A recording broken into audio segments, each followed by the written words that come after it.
तो next problem हमारा वो फुल वेव रेक्टिफायर से रिलेटेड है, जिसमें पहला क्वेश्चन होगा वो सेंटर टैप से रिलेटेड। तो क्वेश्चन क्या है, in the figure the maximum voltage across half of the secondary voltage is 50 volt, find the average load voltage, peak inverse voltage, output frequency, assume the diode to be ideal.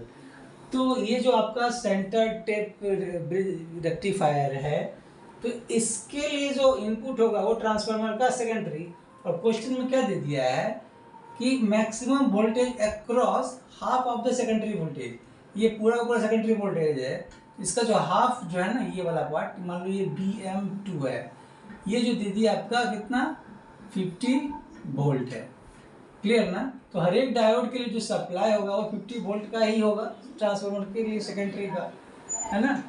तो ये मान लो omega T है और मैं transformer का secondary voltage को draw कर रहा हूँ, है ना। वो क्या होगा, वो AC नेचर का होगा, जिसका मैक्सिमम वैल्यू कितना होगा, ये 50 वोल्ट। ओके, और जो आउटपुट वोल्टेज है ना, DC जो होगा वो क्या होगा, वो इस तरह होगा। थ्योरी में मैं इसको बताऊंगा क्लियर। ये VDC, इसका जो एवरेज वैल्यू होगा V average is equal to जो VDC होगा वो क्या हो गया 2Vm/पाई होगा। इस केस में क्या हो जाएगा 2Vm2/पाई। क्लियर?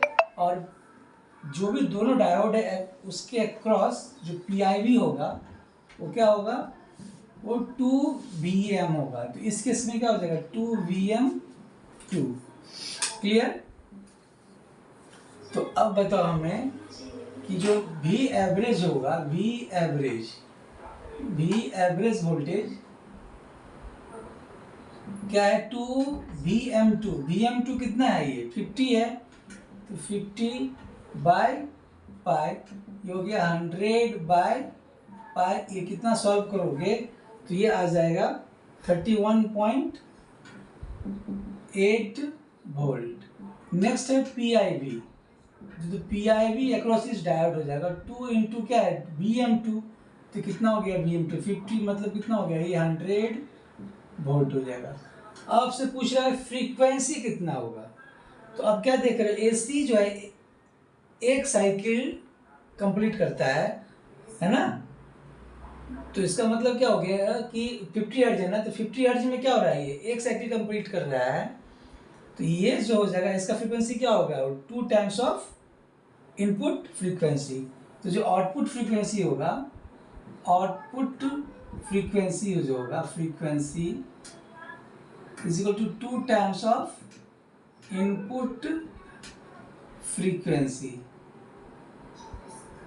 है ना। तो ये 2 इंटू इनपुट फ्रीक्वेंसी कितना है 50 है, तो ये क्या होगा ये 100 हर्ट्ज। क्लियर? तो आपने क्या सीखा, जो सेंटर ये जो इसका एवरेज वैल्यू आ गया 31.8, PIV क्या हो जाएगा 100 वोल्ट, और आउटपुट का जो फ्रीक्वेंसी होगा वो आपका 100 होगा। Thank you.